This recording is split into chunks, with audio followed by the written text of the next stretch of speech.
नमस्कार, आप देख रहे हैं आज तक। मैं हूं आपके साथ रोहित सरदाना। शाम के 5 बजे और वक्त है दिन की बड़ी बहस का। आम सहमति से अयोध्या मसला नहीं सुलझने पर देश में गृह युद्ध की आशंका जताने वाले श्री रविशंकर के बयान पर हंगामा मच गया। कल आज तक से एक इंटरव्यू में श्री रविशंकर ने कहा था कि यह 100 करोड़ हिंदुओं की आस्था का सवाल है और राम मंदिर के खिलाफ कोर्ट का फैसला आने पर सीरिया जैसे हालात बन सकते हैं। इस बयान पर असदुद्दीन ओवैसी कह रहे हैं कि श्री रविशंकर के खिलाफ केस दर्ज होना चाहिए, क्योंकि ऐसा बयान वही लोग दे सकते हैं जिन्हें संविधान और सुप्रीम कोर्ट पर भरोसा नहीं है। श्री रविशंकर इस बीच आज अयोध्या मसले पर सुलह की अपनी कोशिशें लेकर बरेली में मुस्लिम धर्मगुरु मौलाना तौकीर रजा से मिले। इस मुलाकात के बाद उन्होंने अपना स्टैंड दोहराया कि कोर्ट में अयोध्या के मसले का हल मुमकिन नहीं है। हालांकि आज उन्होंने सफाई भी दे दी कि अयोध्या मसले पर सीरिया से तुलना की उनकी बात को गलत तरीके से रखा गया। श्री रविशंकर ने all India Muslim personal law board को चिट्ठी भी लिखी कि आम सहमति से ही इस मामले का फैसला होना चाहिए। हमारा आज का सवाल यह है कि श्री रविशंकर अयोध्या मसला सुलझाना चाहते या देश को डराना चाहते? अयोध्या मसले पर सुप्रीम कोर्ट के फैसले को वो देश हित में क्यों नहीं मानते? कोर्ट से अयोध्या मसला हल ना होने का श्री का बयान क्या कोर्ट का अपमान नहीं है? अदालत के बाहर सहमति की कोशिशें करने का मतलब क्या जबरदस्ती अपनी बात मनवाना है? और क्या श्री रविशंकर अयोध्या मसले पर मान ना मान मैं तेरा मेहमान की कहावत को सच कर रहे हैं? आज का दंगल इन्हीं सवालों पर होगा। देखिए, मैं देख चुका हूँ सीरिया में, इजिप्ट में, इराक में, लेबनान में, एक सब जगह पर देखते हैं कैसा समाज में हालत हो गई है। और हमारे देश में, कश्मीर में देखिए कितना उलझन है देश में। हमें एक और ऐसा उलझन इस देश में नहीं चाहिए। कौन से मिल बैठ के बात कर रहे हैं? अयोध्या में कई आप तो मुझे खत्म करने की धमकी दे रहे हैं, मेरा खून बहाने की बात कर रहे हैं कि तुम मेरी बात नहीं मानोगे तो सीरिया बन जाएगा। तो ये बातचीत कर रहे हैं, ये तरीका है इनका। मान लीजिए कोर्ट ये कह देगी ये बाबरी मस्जिद वहाँ बनना है, मस्जिद के लिए दे देगी, पूरा ज़मीन भी दे देगी मान लीजिए, तब भी देश में अमन नहीं हो सकती। 100 करोड़ लोगों की भावनाओं से जुड़ी हुई है राम जन्मभूमि। 500 साल से इसके लिए संघर्ष चल रहा है। ऐसे लोगों के मन में न्यायालय के प्रति संशय उठने लग जाएगा, न्यायपालिका पर संशय उठने लग जाएगा। ये नहीं संभव होगा और गृह युद्ध होगा, जगह जगह गांव-गांव में झगड़े होंगे, हिंदू मुसलमान के बीच में फासला बनना शुरू हो जाएगा अधिक से अधिक। वो वायलेंस का पैगाम दे रहे हैं, वो धमकी का पैगाम दे रहे हैं। इसीलिए हम शुरू दिन से मैं कह रहा था कि इस शख्स को कोई मौका नहीं मिलना चाहिए। वो गलत झूठ कह रहे हैं और हमारा मानना ये है कि जो शख्स को संविधान पे एतमाद नहीं है, सुप्रीम कोर्ट पे भरोसा नहीं है और जो शख्स हिंदुस्तान के रूल ऑफ लॉ पे नहीं चलाना चाहता, तो ऐसे लोगों के ऊपर तो केस बुक होना चाहिए, प्रोवोकेशन का, इंसाइटमेंट का। बिल्कुल मीडिया ने इसको गलत तरीके से लिया है। मैं कभी ऐसा, और मैं धमकाने वाला होता हूँ कभी? मैं सपने में भी किसी को नहीं धमकाया आज तक। मैंने यही चेतावनी दी, चेतावनी को हम धमकी मान ले, गलत बात है। आइंदा लोकसभा के इलेक्शन तक सुप्रीम कोर्ट में मसले की हियरिंग ना हो, क्योंकि ये तो ओपन धमकी दी जा रही है। इस तरह से धमकी में कौन क्या आर्ग्यू करेगा? या तो आप मेरी बात मानो या सीरिया बना देंगे या खून की नदियां खेलेंगे। कौन होते हैं? तो ये तो बहुत ही खतरनाक बात है हमारे मुल्क के लिए, हमारे कॉन्स्टिट्यूशन के लिए, हमारे सुप्रीम कोर्ट के लिए। तो आपको बता दें कि दंगल में आज हमारे साथ संबित पात्रा हैं, वो बीजेपी के राष्ट्रीय प्रवक्ता हैं। हमारे साथ मौलाना साजिद रशीदी हैं, ऑल इंडिया इमाम एसोसिएशन से जुड़े। इस मामले पर उन्होंने आज एक प्रेस कॉन्फ्रेंस भी की। हमारे साथ मुफ्ती एजाज अरशद कासमी है, सदस्य हैं all India Muslim personal law board के। हमारे साथ पंडित अजय गौतम है, हम हिंदू.com से जुड़े हुए हैं। हमारे साथ दर्शक हठी हैं, वो प्रवक्ता हैं आर्ट ऑफ लिविंग के, यानी कि श्री रविशंकर के संगठन के। और हमारे साथ वारिस पठान है, वो प्रवक्ता हैं असदुद्दीन ओवैसी की पार्टी ऑल इंडिया मजलिस इत्तेहादुल मुस्लिमीन, यानी कि AIMIM के। सबसे पहले संबित पात्रा, मेरा सवाल आपसे है, श्री रविशंकर की बात से आप सहमत हैं कि अगर हिंदुओं के पक्ष में नहीं आया फैसला तो सीरिया जैसे हालात हो जाएंगे हिंदुस्तान में और कोर्ट से फैसला मुमकिन नहीं है, संभव होना? देखिए रोहित भाई, सबसे बड़ी बात यह है कि पहला प्रश्न मुझे लगता है रविशंकर जी के, श्री रविशंकर जी के प्रवक्ता से होना चाहिए। मैं सहमत हूं आपसे पात्रा जी, मैं उनका प्रवक्ता, अभी वो थ्रू नहीं है। लेकिन आप उनके प्रवक्ता अच्छा, नहीं है, अच्छा। सब जानते हैं। वो आपके प्रवक्ता हैं, ये भी तो वो लोग मानते हैं ना, इसलिए मैंने आपसे पूछ लिया पहले। नहीं, ऐसी कोई बात नहीं, आपका अधिकार है। वो होते भी तो आप मुझसे सवाल पूछ सकते थे, ये आपका अधिकार है, आपने अपने शो में हमें बुलाया है। देखिए, मैं इतना कहना चाहता हूं, वाकई मैं उनका प्रवक्ता नहीं हूं, मगर मैं इस बात से भी सहमत नहीं हूं कि खून बहने वाली, सड़कों पर मार कटाई वाली बात कभी नहीं होनी चाहिए।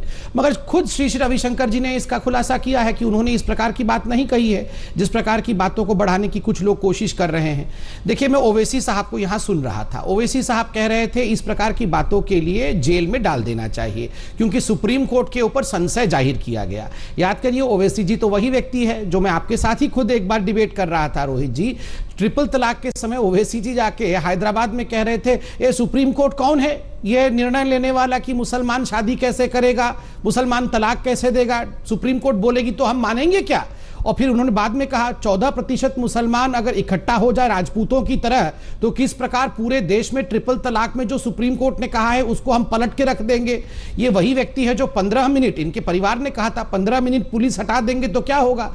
तो मुझे लगता है गरिबान के अंदर झांक के देखना चाहिए। इसमें कोई दो मत नहीं है कि 500 वर्षों से राम मंदिर के इश्यू में एक बहुत बड़ा डिबेट, डिस्कशन और संघर्ष चल रहा है। देखिए, मैं आज एक बहुत इंपॉर्टेंट दस्तावेज लेके आया हूं, आज से पहले टीवी पे ये दस्तावेज शायद देखा नहीं गया हो। ये एज एविडेंस सुप्रीम कोर्ट पे ये दस्तावेज है, मौजूद है, अभी भी एविडेंस के तौर पे है। इसका नाम है the evidence and dialogue chapter 3 का एक बहुत महत्वपूर्ण, जिसको सुप्रीम कोर्ट सुनवाई करते समय पढ़ेगी। उसमें लिखा गया है, सैयद साहबुद्दीन, जो पहले बाबरी मस्जिद एक्शन कमेटी के चेयरपर्सन भी रहे हैं, उन्होंने क्या कहा था? उन्होंने कहा था, सुप्रीम कोर्ट के सामने कोर्ट में कर रहा हूं, if it is proved that Babri Masjid has been built after demolishing Ram Janmabhoomi Mandir on its place, then a mosque on such a usurped land deserves to be destroyed. No theological or alim can give fatwa to hold namaz there because of fatwa alamgiri. उन्होंने कहा है, अगर ये ASI के report से prove हो जाएगा कि वहां पर मंदिर था, तो मैं खुद कहूंगा कि वहां नमाज नहीं पढ़ा जा सकता है और वो जमीन नमाज के लिए नहीं है। आप देखिए, उसके बाद 574 पेजेस का के मोहम्मद की रिपोर्ट आती है, जिसमें कहा जाता है कि मंदिर वहां मौजूद था। नहीं, डॉक्टर साहब ठीक है, अब तो मामला सुप्रीम कोर्ट में आ गया ना। अब सुप्रीम कोर्ट ये तय करेगा। सवाल ये है कि सुप्रीम कोर्ट जब तय कर रहा है, सुप्रीम कोर्ट में सुनवाई चल रही है। एक मिनट, वारिस पठान, डिबेट से हटा, वारिस पठान, एक सेकंड रुक तो जाइए, थोड़ा सुना तो कीजिए। मैं भी बोल रहा हूं ना बीच में, और मैं यही बात बोल रहा हूं। संबित पात्रा, जब मामला सुप्रीम कोर्ट में आ गया, सुप्रीम कोर्ट सुनवाई करेगा, सुप्रीम कोर्ट फैसला करेगा। हर आदमी कह रहा है जो सुप्रीम कोर्ट कहेगा हम मान लेंगे। आपने भी यही कहा, दूसरे पक्ष ने भी यही कहा। फिर यह बात बीच में कहां से आ जाती है कि सुप्रीम कोर्ट में फैसला नहीं हो सकता? अगर ऐसा हुआ तो इस देश में सीरिया जैसे हालात बन जाएंगे। पंडित अजय गौतम, क्या हिंदुओं को कबूल नहीं होगा सुप्रीम कोर्ट का फैसला? मुझसे पूछा था। एक सेकंड डॉक्टर साहब, देखिए पंडित जी, आपकी अनुमति हो तो, क्योंकि बहुत महत्वपूर्ण सवाल है, आपसे अनुमति लेके 10 सेकंड लूंगा पंडित जी। मैं बोलिए, चलिए, नहीं बोलना चाहता, बोलिए। धन्यवाद। देखिए, मैं आपको एक बात याद दिला दूं, जस्टिस केहर जो इससे पहले चीफ जस्टिस रहे हैं, उन्होंने खुद सुनवाई से पहले कहा कि मैं खुश होऊंगा अगर कंसेंट के साथ, अगर रजामंदी के साथ ये पूरा मसला कोर्ट के बाहर सुलझ जाए, कोई नहीं मिलता है तो मैं भी रजामंदी करवाने के लिए तैयार। उन्होंने ये तो नहीं कहा कि डरा के रजामंदी कराइए, ये तो नहीं कहा था। बिल्कुल डरा के किसी ने धमका के रजामंदी कराइए, किसी ने नहीं कहा डरा ना। देखिए रोहित जी, आप भी जानते हैं, देखिए मैं श्री रविशंकर जी का प्रवक्ता नहीं हूं, ना मैं बनना चाहता आप, मगर इतनी बात आप याद रखिए कि कोई यहाँ डरा धमका नहीं रहा है, डिबेट हो रहा है। श्री के डिफेंस में आपने असद ओवैसी को कटघरे में खड़ा कर दिया, लेकिन आप उनके प्रवक्ता नहीं है। चलिए, उनके प्रवक्ता आ गए, दर्शक हटी हमारे साथ, दर्शक हटी के पास चलते हैं जरा एक बार। ओवैसी जी को तो हमेशा खड़ा करूंगा। वारिस पठान, थोड़ा सा रुक जाइए ना। अगर आपको कोई कष्ट हो रहा है तो आपका जब समय आएगा सर, आप पूरा विस्तार से रख दीजिएगा कि आपको यह कष्ट है। आप बीच में बोल रहे हैं ना सर, तो क्या हो रहा है? जो आप पड़ोसियों से बोल रहे हैं वो भी सुनाई दे रहा है सबको। दर्शक हटी, श्री रविशंकर आज कह रहे हैं मैंने वो नहीं कहा था जो समझा गया, तो आप समझा दीजिए उन्होंने क्या कहा था। आप तो प्रवक्ता हैं उनके। सीरिया का जिक्र क्यों आ गया इस बात में? रोहित जी, अगर आप पूरा लेटर पढ़े जो गुरुदेव ने भेजा है। सर, मैंने पूरा इंटरव्यू देखा। उस बात से एक चीज को उठा के अगर आप कहोगे कि भी ये सीरिया की तरह यहाँ पे गुरुदेव ने ये कहा है कि सीरिया के जैसे हालात न हो, अगर कोई परिस्थिति ऐसी बनती है, किसी एक पक्ष के अंदर फैसला जाता है, तो हो सकता है कि ऐसे हालात सर बन जब सकते दो हैं। पक्षों उसमें में ये तो लड़ाई नहीं कहा है, कि यहाँ पे सीरिया दोनों बन पक्ष जाएगा। अदालत में गए हैं, तो फैसला तो एक ही पक्ष में जाएगा ना किसी। तो उसी बात को लेकर तो उन्होंने 3 जो ऑप्शन दिए हैं, जब आप अदालत में जाते हैं तो क्या हो सकता है, या तो मुसलमानों के पक्ष में हो सकता है, क्या हिंदुओं के पक्ष में हो सकता है, या फिर इलाहाबाद हाईकोर्ट ने जो कहा उसी को बरकरार रखा जाए। तो ये तीनों सिचुएशन में जो बात का जो है मसला, उसका हल तो नहीं होता है और बात तो वहीं बनी रहती है। और अगर किसी एक पक्ष में जाता है तो हालांकि ये जाहिर है कि दूसरे पक्ष को उसका दुख होगा, आघात होगा। अच्छा, और एक हम तो सेकंड देखते आ रहे हैं ना, बाबरी मस्जिद मौलाना साहब टूटने के बाद। नहीं सर, एक आज सेकंड इस रुकिए देश में मौलाना कितने साहब, दंगे फसाद अगर हुए। मुसलमानों के खिलाफ जाता है फैसला सुप्रीम कोर्ट का, क्या उन्हें कबूल नहीं होगा? देखिए, पहले दिन से हम लोग सराखों पर सुप्रीम कोर्ट के फैसला को मानने के लिए तैयार है कि अगर बाबरी मस्जिद का फैसला ये आता है, जैसा कि बार बार जैसा अभी शहाबुद्दीन साहब की बात ये कोट कर रहे थे, वो बात आज भी हम ये बिल्कुल खुले मंच पे और चैलेंज के साथ कहते हैं कि अगर हमारे खिलाफ फैसला आएगा तो हम राम मंदिर की तो दर्शक मुस्लिम पर्सनल लॉ बोर्ड की तरफ से ये बैठ के यहाँ पर कह रहे हैं कि मुसलमानों के खिलाफ जाता है तो हमें कबूल होगा, तो आपको ये चिंता क्यों हो रही है कि किसी भी एक के पक्ष में नहीं होगा तो खून बह जाएगा इस देश में और सीरिया जैसे हालात हो जाएंगे? नहीं, इसमें मैं एक और चीज आगे बढ़ जैसे हालात हैं रोहित जी, सीरिया जैसे हालात कहाँ नहीं है, मुझे बता दीजिए। मैं इसमें कानपुर यार जिनसे पूछा एक एक करके बोले ना, नहीं आज बताइए, जस्टिफाई कीजिए ना, क्यों सीरिया आ गया बीच में? गुरुदेव से मिलने आज हजारों लोग आ रहे हैं, मुसलमान भी आ रहे हैं, हिंदू भी आ रहे हैं, और सबको ये चिंता है और ये हालात बन रहे हैं। आज आप देखो कि पैनल के ऊपर डिस्कशन में लोग इतना आक्रोश व्यक्त करते हैं, तो आप सोचो कि नतीजा आने पर क्या हो सकता है। सर हम तो कह रहे हैं ना, पैनल पे डिस्कशन में आक्रोश व्यक्त कर लीजिए, कोई दिक्कत नहीं है, बैठ के चिल्लाइए, यहाँ पे अपनी बात करिए, अपना गुस्सा निकाल दीजिए। यहाँ पर सड़कों पे गुस्सा निकालने की धमकियां तो मत दीजिए कम से कम। धमकियां नहीं हो रही है, सावधानी को अगर धमकी समझना होता है और सौहार्द को अगर ये हमला समझते तो ये तो कुतर्क हो गया ना। ठीक है वारिस पठान, अब आप आइए जरा चर्चा में। आप कहोगे कि वो गिरने की धमकी दे रहा है। ओके वारिस पठान, वो कह रहे हैं मैं चेतावनी दे रहा हूं। असदुद्दीन ओवैसी कह रहे हैं कि लॉ ऑफ लैंड जब इस देश में है तो श्री श्री रविशंकर धमकी कैसे दे रहे हैं? ये चेतावनी है कि धमकी है?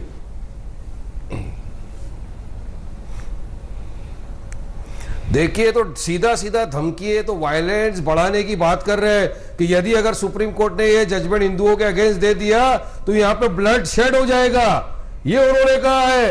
टोटल ना वो संविधान को मान रहे हैं, ना कायदे कानून को मान रहे हैं, ना वो लोगों की भावनाओं का ये सम्मान कर रहे हैं। वो तो बोलते सीरिया हो जाएगा। किसने इजाजत दी इनको इस सब बातें करने की? क्या श्री को पता नहीं है सुप्रीम कोर्ट में मैटर पेंडिंग है? क्या उनको ये पता नहीं है सुप्रीम कोर्ट ने कहा है कि मैटर आस्था की बेसिस पे डिसाइड नहीं होगा, ये मैटर एविडेंस की बेसिस पे डिसाइड होगा? तो वो कौन होते जाके इस तरह की बात करने वाले? मैं तो कहूंगा प्रोवोकेटिव भाषण और इस तरह का बयान देने के लिए उनके खिलाफ FIR दर्ज होना चाहिए और उनको जेल में डालना चाहिए, क्योंकि सरासर धमकी है, ये डराने वाली बात है। वो जेल में रहेंगे तो आप और आपकी पार्टी के लोग बाहर रहेंगे वारिस पठान। तो यहाँ पे ब्लड शेड हो जाएगा। अगर श्री रविशंकर जेल में जाएंगे तो बता दो, फौज से लेके इस देश में जो करने वाले पार्टी के लोग बाहर रहेंगे। पहले अपनी चिंता मत करिए, अपनी लोकल निर्णय देखिए कि आप कहां खड़े हो।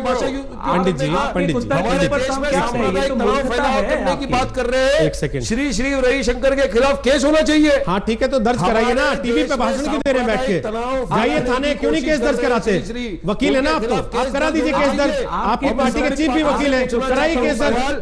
आप लोग टीवी पे नंबर बनाते हैं लेकिन केस नहीं दर्ज कराते। कराएंगे हम, कराइए ना सर, रोज ज्यादा पीट रहे हैं, काम कम कर रहे हैं। मुझे आप कह रहे हो कि वो संबित पात्रा से मुझे सवाल करना है कि उनकी पार्टी का इस नहीं, पहले मैं संबित पात्रा से सवाल करना चाहता हूं कि श्री रविशंकर के स्टेटमेंट पे इनकी पार्टी का क्या स्टैंड है? पूछ के करते हैं जो काम करते हैं। स्टेटमेंट को आपकी पार्टी इनकी पार्टी से पूछ के करती है ना जो करती है, जो उन्होंने कहा सही है। इनकी पार्टी का स्टैंड देखने के बाद आप लोग डिसाइड करेंगे ना कि आपको केस दर्ज कराना है कि नहीं। पूछिए संबित पात्रा से सवाल मैं पूछ रहा हूं, ये तो बता दीजिए, इनसे पूछ के तय करते हैं ना आप लोग क्या करेंगे? स्टेटमेंट का समर्थन करते हैं या नहीं करते? संबित पात्रा, आपकी पार्टी डिसाइड करेगी कि ये लोग केस दर्ज कराएंगे कि नहीं कराएंगे। आप बताइए आपका स्टैंड क्या है, बताइए आपका स्टैंड क्या है, जल्दी बताइए। नहीं, वो नहीं, पहले बताइए कि वो मंदिर तो वही बनेगा। समर्थन करते हैं नहीं करते, ये तो सवाल करिए संबित पात्रा से। नहीं, सुप्रीम कोर्ट का आदेश आएगा तो भी देखिए, अगर सुप्रीम कोर्ट का भैया आदेश मुझे आया इतना कि ये पता है, जगह सुन लीजिए मुसलमानों 10 को दे सेकंड दो, में मुझे तब भी क्या आप मंदिर वही अरे आप बनाएंगे? मुझे सवाल चलिए पूछा, जवाब जवाब तो ले दीजिए। लीजिए भाई क्या मेरे। आपका स्टैंड है ये बताइए भाई मुझे मेरे, संबित मुझसे पात्रा। सवाल पूछा, जवाब तो ले लीजिए। हाँ, मुझे मेरे लोकतंत्र पे विश्वास है, मुझे संविधान पे विश्वास है, मुझे भगवान राम पे विश्वास है, सुप्रीम कोर्ट पे विश्वास है, इसलिए मंदिर तो वहीं बनेगा, मंदिर तो वहीं बनेगा। बस हो गया 10 सेकंड में उत्तर। ठीक है, सुप्रीम कोर्ट ने अगर ये फैसला दिया कि ये जगह मुसलमानों को दी जाए मस्जिद बनाने के लिए, तो भी क्या आप मंदिर बनाएंगे मिस्टर संबित पात्रा? जाइए, सुप्रीम कोर्ट ने भी संबित फैसला पात्रा नहीं से दिया मेरा है। सवाल है कि नहीं क्या सुप्रीम आपकी कोर्ट का गवर्नमेंट चिंता फिर भी कर रहे आगे हैं? जाकर वहां पे मंदिर ही बनाएगी जैसा श्री ने कहा है कि नहीं बनेगा? अरे ऐसा तो कहेगी नहीं सुप्रीम कोर्ट भैया, आप तो वकील नहीं हैं। बनेगा तो सीरिया बन जाएगा। अरे आप वकील हैं, ये सब जो एविडेंस है हम लोग आए हुए, सुप्रीम कोर्ट ऐसे कैसे कह देगी? बिल्कुल एविडेंस जब बनेगी। जब आप देखिए इलाहाबाद हाईकोर्ट ने क्या कहा, इलाहाबाद हाईकोर्ट ने कहा उसको मस्जिद ही नहीं कह सकते हैं। जब इलाहाबाद हाईकोर्ट कह रही है उसको मस्जिद ही नहीं कह सकते, तो उसको आप मस्जिद कैसे बना देंगे? सुप्रीम कोर्ट ने स्टे लगाया। अच्छा ठीक है, चलिए एरोनियस नहीं था, चिंता मत करिए, एक सेकंड हो गया ना। वारिस पठान ठीक है, आपने अपनी बात रखी। अजय गौतम, अब आप इंटरव्यू कीजिए, आप करना चाह रहे थे। देखिए मैं बड़ा स्पष्ट बात कह दूं, 2/11/1990 को मुझे जब बात कार सेवकों पर गोली चली थी, उनको श्रद्धांजलि देने के लिए 6/12/1992 को ना हमने कोर्ट से पूछ के उस भूमि को समतल किया था, ना और कोर्ट की एक लिमिटेशन है। मैं 2001 के अंदर चीफ जस्टिस से अभयानंद उनके डॉक्यूमेंट्स की जांच करने के लिए स्कॉटलैंड की हेल्प ली गई थी, तो वो कोर्ट बताएगा सतयुग में पैदा हुए राम कहां पैदा हुए थे। ये किस तरीके का मजाक चल रहा है? मैंने इनसे पूछा अगर कोर्ट का फैसला मुसलमानों के खिलाफ आता है तो मानेंगे? उन्होंने कहा मानेंगे। अगर हिंदुओं के खिलाफ आता है तो मानेंगे? नहीं, वहां मंदिर है सर, वहां मंदिर है और हर हालत में वहां मंदिर रहेगा। कोर्ट का फैसला इधर हो या कोर्ट का फैसला उधर हो, हिंदुओं की मानसिकता बहुत स्पष्ट है। सीरिया बनाकर मंदिर बनेगा, श्री रविशंकर ने सीरिया बनाकर मंदिर बनेगा या आप कोई और रास्ता श्री तलाशेंगे? रविशंकर जी ने बहुत स्पष्ट बात कही है, इस ग्राउंड की हकीकत बताई है। जिस जगह के अंदर मंदिर से जिस जगह मस्जिद, कानपुर में मस्जिद से AK-47 से SDM को गोली मार दी जाती हो, कार्तिक घोष की ऑटोप्सी में अगर 8 उसके फ्रैक्चर निकले खोपड़ी में, तो वो देश सीरिया नहीं है क्या? अपना तिरंगा लेके राष्ट्रगान गाने वाले चंदन को गोली मार दी जाती हो, पड़ोस की लड़की से प्यार करने वाले का गला इसलिए काट दिया जाता हो क्योंकि वो लड़की मुसलमान और लड़का हिंदू है। सीरिया में क्या कसर है? सीरिया में कसर क्या है बता तो दो। आपने कहा, अरे आपने शुरुआत करी, आपने कहा पुलिस हटाओ 15 मिनट के लिए, किसने शुरुआत करी? मैंने वारिस पठान, मुझे लीपा पोती नहीं आती, वारिस पठान लीपा पोती नहीं आती, स्पष्ट बात कह रहे हैं, स्पष्ट बात कह रहे हैं। सतयुग में पैदा हुए श्री राम का जन्म वहां हुआ, ये वेद में है, वह पुराण में, वहां आज की तारीख में मंदिर है। कोर्ट का फैसला इधर आएगा उधर आएगा, वहां से मंदिर नहीं हटेगा। ये भारतीय जनता पार्टी भी जानती है। नहीं तो जिस तरीके से शाहबानों में सुप्रीम कोर्ट का फैसला पलटा गया, तो खाली मुस्लिम 14% लोगों को खुश करने के लिए आज 85% लोग अपना हक मांगेंगे। भारतीय जनता पार्टी से 85% लोग अपना हक मांगेंगे। जैसे शाहबानों में सुप्रीम कोर्ट की बात नहीं मानी गई, ऐसे राम मंदिर के अंदर भी कोई नहीं मानेगा। ऑर्डिनेंस लाओ, भारतीय जनता पार्टी से ऑर्डिनेंस लाए या कुछ भी लाए, मंदिर वहीं बनेगा। कोर्ट का फैसला इधर हो या उधर हो। ठीक है, चलिए हो गया ना, आप दोनों ने रखी अपनी अपनी बात। ठीक है, हो गया। वारिस पठान आपने अपनी बात रख ली। मंदिर मोदी जी देख रहे हैं नहीं ये बात को? एक तो आप समझते नहीं है बात। वारिस पठान एक काम करते हैं ना, 1 सेकंड रुकिए, 1 सेकंड। दर्शक हटिए, 1 सेकंड रुकिए, दर्शक हटिए, 1 सेकंड रुकिए। मसला ऐसे भी हल नहीं होगा कि सारे एक साथ बोलने लग जाए। मसला ऐसे भी हल नहीं होगा। मसला ऐसे हल होगा कि आप एक एक करके अपनी बात रखें, सब अपना अपना पॉइंट रख दें, ताकि दर्शकों को समझ में आए कि आप लोग कहने क्या आए हैं और कहना क्या चाहते हैं, किसकी क्या सोच है। केवल चीखते चिल्लाते रहने से वारिस पठान, अगर आपको लग रहा है कि आप वापस जाकर ओवैसी जी से पीठ थपथपवा लेंगे अपनी कि देखो मैं क्या कराया, तो ऐसा होगा नहीं। बेहतर होगा अगर अपना समय आने पे आप बोलें। आप बोल रहे थे, सबने आपको सुना, शौक नहीं है मेरी पीठ सबने आपको सुना ना, वो आप सबने आपको सुना ना, सबने सुना ना आपको, मुझे कोई सुन लिया आपको सबने। अब शांति रखिए थोड़ी देर, अब शांति रखिए थोड़ी देर दुनिया प्लीज। मेरी मुझे जरूरत बस नहीं है। हाँ, हमने देखा कैसे तपतपाती है। प्लीज बस बस छोड़ो बात वो, बस अब शांति रखिए, मुझे आपसे नहीं शांति रखिए, अब छोड़िए, शांति रखिए। अब मौलाना साहब, आपने प्रेस कॉन्फ्रेंस किया, शांति से बात करिए, आपने प्रेस कॉन्फ्रेंस किया, प्लीज शांति से आप सवाल प्लीज, शांति से जवाब दूंगा, प्लीज बस। मौलाना साहब, अब मैं आपसे पूछ रहा हूं, आपने आज प्रेस कॉन्फ्रेंस की जी, इस बात से प्रेस कॉन्फ्रेंस की कि श्री रविशंकर जो कह रहे हैं सीरिया बन जाएगा, उससे आपको दिक्कत हुई? या जो बात पंडित अजय गौतम कह रहे हैं कि अगर अदालत में नहीं भी आता है तो बीजेपी की सरकार है, हम हिंदू लोग उस पर दबाव डालेंगे और कहेंगे कि ठीक है, जैसे शाहबानो केस में फैसला पलटा था संसद के जरिए, आप उस रास्ते जाइए, उससे भी आपको एतराज है? देखिए, एक चीज़ मैं आपको बता दूं, श्री श्री रविशंकर को ये समझ लेना चाहिए कि हिंदू संत समाज उनको राम मंदिर मामले में बैठने के लिए भी नहीं बोलता और उनको मानता भी नहीं। ये सच्चाई है। 13 नवंबर को जो उनकी पहली मीटिंग बेंगलोर में हुई, उसके बाहर निकलते वेदांती जी ने कह दिया था कि साहब हम नहीं मानेंगे। फिर ये अयोध्या गए, वहाँ 5 करोड़ का इन पर इल्ज़ाम लग गया और योगी जी ने कह दिया कि आपने बहुत देर कर दी। 5,000 करोड़। दूसरी बात यह मैं आपको बता दूं, देखिए श्री श्री रविशंकर ने जो सीरिया को लेकर कहा है, उन्होंने सच कहा है। क्यों कहा है ये सुनिए। सीरिया में आज जो कुछ हो रहा है वो इसलिए हो रहा है क्योंकि इजराइल और अमेरिका बैठकर मॉनिटरिंग कर रहा है और मुसलमानों को मारने और काटने का काम कर रहा है। श्री श्री रविशंकर को इजराइल से सुपारी मिल गई है कि हिंदुस्तान में बैठकर हमारे मिशन को आप आगे बढ़ाइए, हम आपको खुला पैसा देंगे। इसीलिए इन्होंने इस तरह की बात कही है कि आप जो है यहाँ सीरिया ना बना, सीरिया तो ये बनाना चाहते हैं। ये आपसे कह रहे थे कि आपने आईएस से सुपारी ली है। सुनिए, आप इनसे कह रहे हैं कि सीरिया से सुपारी ली है। भाई आप लोग अपने देश की बात क्यों नहीं कर रहे? आप कुछ भी आए नहीं, ये कौन सी बात है कि कोर्ट का फैसला कुछ भी आए मंदिर वहीं रहेगा। यही संबित पात्रा ने कहा कि मंदिर तो वहीं रहेगा, कुछ भी हो। ये है क्या चीज? इसका मतलब कोर्ट पर इनको इत्मीनान नहीं है, देश के संविधान पर इनको इत्मीनान नहीं है। ये लोग ये चाहते हैं कि कहीं ना कहीं मुसलमान उग्र हो जाए और इस देश में नफरत फैले, हिंसा हो। लेकिन मैं अपील करता हूं तमाम मुसलमानों से कि इस देश में शांति बनाए रखना है, चाहे फैसला इनके लिए आए चाहे हमारे लिए आए। चलिए, कम से कम आपने एक अंत में अच्छी बात कही कि शांति बनाए रखे, फैसला चाहे किसी भी पक्ष में आए। दर्शक हटी अपनी बात रख लीजिए, संबित पात्रा उसके बाद आपके पास आऊंगा। बोलिए दर्शक हटी, आप बीच में क्या बोल रहे थे? मैं बाकी रोहित जी, आज श्री बरेली में गए हैं मौलाना तौकीर रजा, जो इतने नामी व्यक्ति है, उन्होंने भी इस बात का समर्थन। अरे आपको मानता यही मेरा सवाल, यही मेरा सवाल। हिंदू समाज में कौन मानता है? यही मेरा सवाल। आप बताइए क्या हैसियत है आपकी? एक सेकंड, आप सब लोग एक दूसरे को सर्टिफिकेट मत दिया कीजिए। तुमको मानता मुस्लिम समाज में वसीम रिजवी, हिंदू समाज में प्लीज मौलाना साहब, मैं यही सवाल। मौलाना साहब, ऐसे तो आप भी बेगानी शादी में अब्दुल्ला दीवाना है, वो भी बेगानी शादी में अब्दुल्ला दीवाना है, ये भी, मैं भी। ये असदुद्दीन ओवैसी की पार्टी वाले भी और संबित पात्रा। मैंने ये नहीं कहा मैं जब सुप्रीम कोर्ट में चला गया मामला तो फिर तो सारे ही अब्दुल्ला हैं ठेकेदार और बेवजह नाच रहे हैं। हम ठेकेदार हैं। रुकिए, आप ठेकेदार नहीं तो प्रेस कॉन्फ्रेंस किस मुंह से कर रहे थे? फिर आप प्लीज रुकिए, एक मेरा फर्ज है, वो अपना फर्ज अदा कर रहे हैं, आप अपना फर्ज अदा कर रहे हैं। शांति बनाए रखना मेरा फर्ज है। एक सेकंड मुझे ये बता दीजिए दर्शक हटी, श्री श्री रविशंकर किसके कहने पर ये पहल कर रहे हैं? पहली चीज। दूसरा, वो जो फॉर्मूला ला रहे हैं, जिस भी आदमी से हमने आज तक बात की है, वो चाहे कोई मुख्यमंत्री हो चाहे वो कोई मंत्री हो, सबने कहा कि साहब हमारे पास तो ऑफिशियली आज तक औपचारिक तौर पे कोई फॉर्मूला आया नहीं, तो किस फॉर्मूले को माने? अगर कोई अपनी मर्जी से कुछ कर रहा है तो करता रहे, हम तो जानते नहीं। फिर इन सारी पहलों का, इन मुलाकातों का मतलब क्या है? श्री रविशंकर सन 2000 से इस मसले पर काम कर रहे हैं, और मैं कहता हूं कि जब समाज के ऊपर कोई ऐसी बात होती है, कहीं पे कोई घटना बनती है, तो ये आध्यात्मिक गुरु का फर्ज है, उसे कोई आमंत्रण की जरूरत नहीं है, वो अपने आप पहल लेते हैं और उन्होंने पूरी दुनिया में पहल की है शांति के लिए। का करोड़ों रुपया खाए बैठे हो और हवाले के जरिए विदेशों से जो पैसा आता है उसकी जांच ना शुरू हो जाए, इसलिए कोशिश कर रहे थे कि असदुद्दीन ओवैसी ने तो ये कहा था, असदुद्दीन ओवैसी ने तो वो कहा था। मसला आज की बात पर हो रहा है ना, इस बात पर जरा, इस बात पर फोकस कीजिए। एक सेकंड प्लीज मौलाना साहब, प्लीज एक सेकंड रुक जाइए। दंगल आप देख रहे हैं आज तक पर। सवाल ये कि सीरिया का डरावा क्या छुड़वा देगा राम मंदिर पर दावा? हमारे साथ मुफ्ती कासमी साहब हैं, जरा उनसे एक सवाल हम ब्रेक के पहले नहीं ले पाए।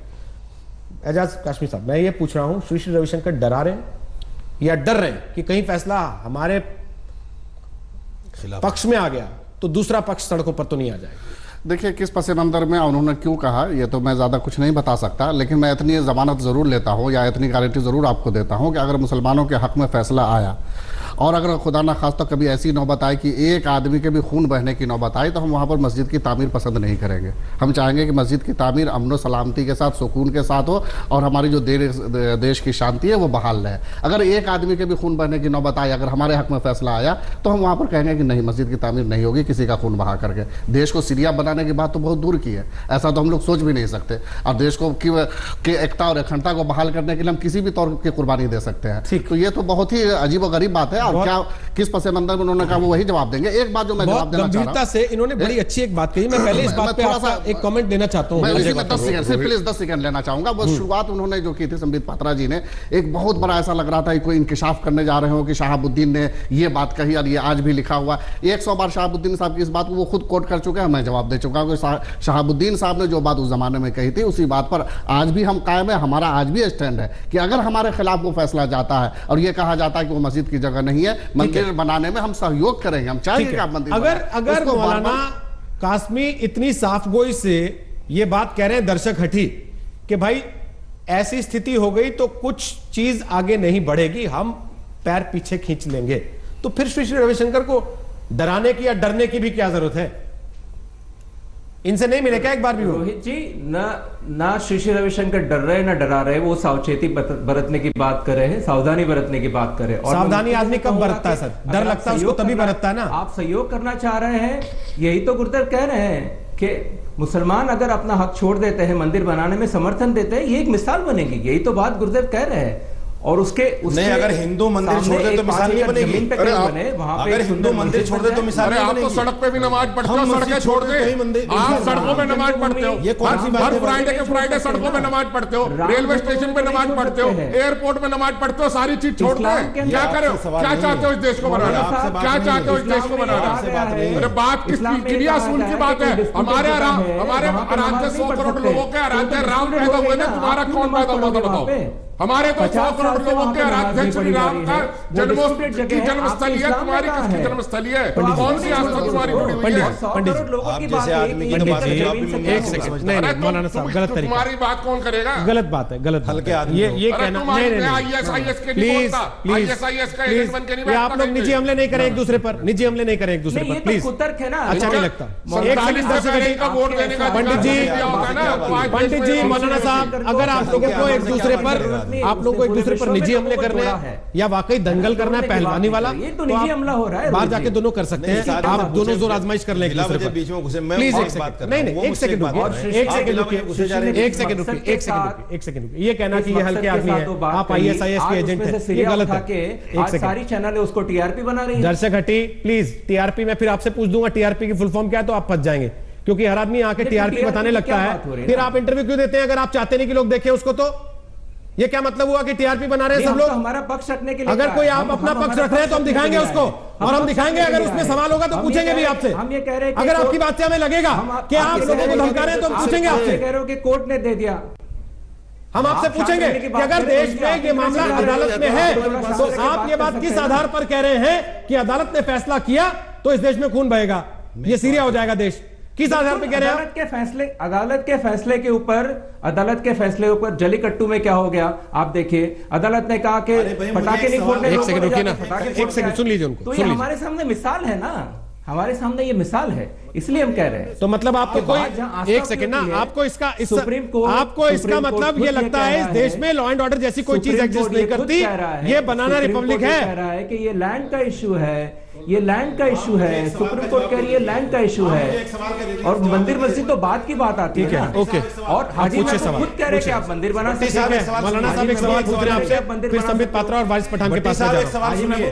ठीक है दर्शक हटी, आपने जवाब दे दिया। एक सेकंड, आप मंदिर बना दर्शक मौलाना साहब आपसे एक सवाल पूछ रहे हैं दर्शक हटी, उसके बाद मैं संबित पात्रा और वारिस पठान के पास जा रहा हूं। आप मुझे ये बताइए, सरकार ने आपको अपॉइंट किया है, साधु संतों ने अपॉइंट किया है, हिंदू समाज ने अपॉइंट किया है, आपको किसने अथॉरिटी दी है? जवाब दे तो चुके हैं वो कह तो रहे हैं कि हम अपनी मर्जी से कर रहे हैं पहल। क्या मर्जी क्या होती है? उन्होंने कहा मर्जी क्या होता है? मर्जी है तो आप सीरिया बनाएंगे देश को, या नफरत की बात करेंगे? अब कुतर्क वाला सवाल मत पूछिए ना, आप एनजीटी का पैसा तर्क की बात कीजिए, समय कम होता है, समझिए इस बात को। फिर एनजीटी पे चले गए आप, तर्क की बात किया कीजिए। एक सेकंड, तर्क की बात प्लीज सर, प्लीज जो सवाल पूछ चुके हैं फिर वापस वही सवाल आप दोहराते हैं। संबित पात्रा, वारिस पठान, आप दोनों के पास में आ रहा हूं बिना समय जाया किए हुए। आप दोनों जानते हैं समय कम होता है टीवी डिबेट में, इस बात का ख्याल रखते हुए एक सेकंड दर्शक हटी, इस सवाल का जवाब आप पहले दे चुके हैं। वारिस पठान आप हाथ उठाए थे, अपनी बात रखिए, फिर संबित पात्रा के पास में जा रहा हूं सवाल के लिए। बोलिए वारिस पठान। देखिए, जैसे कि मौलाना जी ने सवाल किया कि इनको किसने बोला कि बीच में आओ, मैं तो ये बोलता हूं कि बड़ी कॉन्स्पिरेसी का ये एक एजेंट है रविशंकर, जो बीच में आए हैं और सांप्रदायिक तनाव फैलाने की कोशिश हमारे देश में कर रहे हैं, डरा के धमका के। तो इनके खिलाफ केस दायर होना चाहिए, क्योंकि उनको निर्मोही अखाड़ा भी सपोर्ट नहीं कर रहा, उनको बीजेपी सपोर्ट नहीं कर रहा, तो कौन सपोर्ट कर रहा है उनको? संबित पात्रा बताओ, क्या पीछे से काम किया गवर्नमेंट की साजिश है कि उनको आगे बेच के पोलराइज करे सोसाइटी को? 2019 के चुनाव के पहले इस मामले को पूरा पोलराइज करे ताकि 2019 का चुनाव आपके इसमें। लेकिन पब्लिक, जनता जनार्दन है, पब्लिक सब जानती है कौन किस मंशा लेके आया है, कौन सी मानसिकता से आया है ये बाबरी मस्जिद के इशू में। इस बार नहीं चलेगा। जो सुप्रीम कोर्ट का फैसला आएगा आप भी मानेंगे, मैं भी मानूंगा, रोहित जी भी मानेंगे, पूरा देश मानेगा। और ये तो आप कॉन्स्टिट्यूशन को नहीं मान रहे। संबित पात्रा जवाब देंगे ना, संबित पात्रा जवाब देंगे। कायदे से केस होना चाहिए। संबित पात्रा, मैंने आपसे कहा था आप करा दीजिए ना केस दर्ज, आप क्यों नहीं करा रहे हैं? आप क्या बीजेपी से इजाजत का इंतजार कर रहे हैं कि इनका स्टैंड आपको पसंद नहीं आएगा तब आप केस दर्ज कराएंगे? अरे बीजेपी ने तो उनको भेजा है। ठीक है, भाई ओके। यही तो बीजेपी के यही आरोप आप पे लगता है कि बीजेपी के लिए आप एजेंट का काम करते हैं। सुप्रीम कोर्ट अब ठीक है, अब रुकिए, संबित पात्रा, अब रुकिए। ओके संबित पात्रा, वो जो आरोप लगा रहे हैं उसका जवाब दीजिए कितने बेबुनियाद इल्जाम लगे प्लीज। हैं। अरे यही मौलाना साहब जिस दिन इलेक्शन को लेकर बात होगी यही आपको कहेंगे कि आप बीजेपी के लिए काम करते हैं। संबित पात्रा बोलिए, जवाब दीजिए उनकी बातों का। अगर इनके पीछे कोई नहीं है, ये अपने आधार पे ये सारी बातें कर रहे हैं, तो फिर उसका फायदा क्या है भाई? केवल माहौल बन रहा है क्या, जब इससे कुछ होना जाना नहीं है? तो देखिए रोहित भाई, आप भी डिबेट में और हम भी डिबेट में आए दिन पार्टिसिपेट करते रहते हैं। आपने एक वाजिब सवाल उठाया है। जब अभी वारिस पठान भाई ने कहा कि क्या हम रविशंकर जी के पीछे हैं, तो आपने उनको याद दिलाया कि कांग्रेस वाले यहां होते तो वो कहते कि वारिस पठान जी के पीछे भी हम हैं। मतलब ये जहां भी जो कुछ हो रहा है सारा पीछे खाली भारतीय जनता पार्टी पूरे ब्रह्मांड के पीछे है, ये कहना उचित नहीं है। और दूसरी बात आप देखिए, जहां तक इंडिपेंडेंट स्टैंड का विषय होता है, याकूब मेमन को जब फांसी होने लगा था तो असउद्दीन ओवैसी का भी एक स्टैंड था। असउद्दीन ओवैसी ने कहा, असउद्दीन ओवैसी के उन सारे स्टैंडों पर चले गए, उनकी अच्छी लानत मलानत हुई है। आप इस बात को जानते हैं। तो आप ये बताइए, मैं 10 सेकंड बोल लूं रोहित भाई, अगर कोर्ट मस्जिद बनेगा तो आप बनाने देंगे कि नहीं? तो मैं सबका जवाब दूंगा के खिलाफ आता है, तो क्या आप तैयार हैं संविधान के रास्ते, मैं जवाब दूंगा, संसद के जरिए को तैयार है तो मैं मंदिर जवाब वही दूंगा। बनाएंगे का नारा पूरा करने के लिए आप तैयार हैं? अरे सर, ब्लड शेडिंग का लफ्ज ये खुद ये कई बार इस्तेमाल कर देखिए रोहित जी मेरे को दो सवाल पूछे गए हैं, मैं दोनों का जवाब दूंगा। हाँ या ना में जवाब दो। दोनों पहला सवाल देखिए, आप लोग बोल लीजिए। रोहित जी बुलवा लीजिए। मुझे इस प्रकार के बदतमीजी भरे डिबेट में आने का कोई शौक आप नहीं है। बोल रहे थे तो नहीं बोला ना बीच में कोई, वारिस पठान बोल रहे थे तो भी संबित नहीं बोले बीच में, तो वो एक्सपेक्ट कर रहे हैं कि भाई जब वो बोल रहे हैं तो आप लोग भी टोका टाकी ना करें। वारिस पठान ने सवाल पूछे हैं, बीच में मेरा एक क्रॉस क्वेश्चन है। संबित पात्रा दोनों का जवाब दे दीजिए, जो वारिस पठान ने पूछा और जो मैंने पूछा। 40 सेकंड अगले आपके हैं, बोलिए। देखिए रोहित जी जो डिबेट में हो रहा है 500 वर्षों में वही हो रहा है। हम शांति से, हिंदू बैठा हुआ है, शांति से सॉल्यूशन चाहते हैं, मगर कुछ ऐसे तत्व हैं जो चिल्लाचोट 500 वर्षों से कर रहे हैं। और जब मैं कहता हूं कि मंदिर वही बनेगा, मैं कोई धमकी की बात नहीं करता हूं, मैं तथ्यों के आधार पर बात कर रहा हूं। जब इलाहाबाद हाईकोर्ट के 3 जजेस ने कहा कि वहां मंदिर था, 3 जजेस जिसमें खान साहब भी थे, तो आप बताइए सुप्रीम कोर्ट में तो कोई और एविडेंस तो नहीं आ रहा है ना? वही एविडेंस देखे जाएंगे, उन्हीं के आधार पर निर्णय होगा। इसलिए मैंने कहा मुझे सुप्रीम कोर्ट पे भी विश्वास है, मुझे राम पे भी विश्वास है। और 10 सेकंड में मैं कहता हूं, आप लोग कितना भी चिल्ला लीजिए, 500 वर्ष के बाद वो समय आ गया है। संसद के जरिए कानून लाकर क्या मंदिर बनाने का रास्ता खोलने के लिए सरकार तैयार है, हां या ना? ब्रेक पर जाने से पहले बता दीजिए, हां या ना? मंदिर वहीं बनेगा, संसद के जरिए बनेगा, इंतजार करके देखिए। संसद के जरिए तैयार है। सब कुछ मैं टीवी पे बताऊंगा तो कैसे बनेगा? ये सब आके बर्बाद नहीं करेंगे जो बैठे हुए हैं यहाँ। कहां बताएंगे फिर? बताइए, वहां आ जाते जाइए। कहां बताएंगे, बोलिए, वहीं आ जाते हैं। आप जिस दिन बताएंगे अगले दिन ईंट पत्थर भी देंगे, लेके सभी आइएगा, सब मिलके मंदिर बनाएंगे। दंगल में आप देख रहे थे बहस श्री रविशंकर के बयान पर, राम मंदिर बनाना है तो क्या सीरिया का नाम लेकर डराना जरूरी है? फिलहाल के लिए इतना ही, लेकिन आपको ये बता दें, दंगल आप अपने मोबाइल पर भी देख सकते हैं। मोबाइल ऐप हमारा डाउनलोड कर लीजिए और साथ ही विजिट कर सकते हैं आप हमारी वेबसाइट www.aajtak.in। ठीक 6 बजे भारत तक के YouTube चैनल पर आपसे होगी मुलाकात। क्या त्रिपुरा में लेनिन की मूर्ति गिराया जाना लोकतंत्र की हत्या है?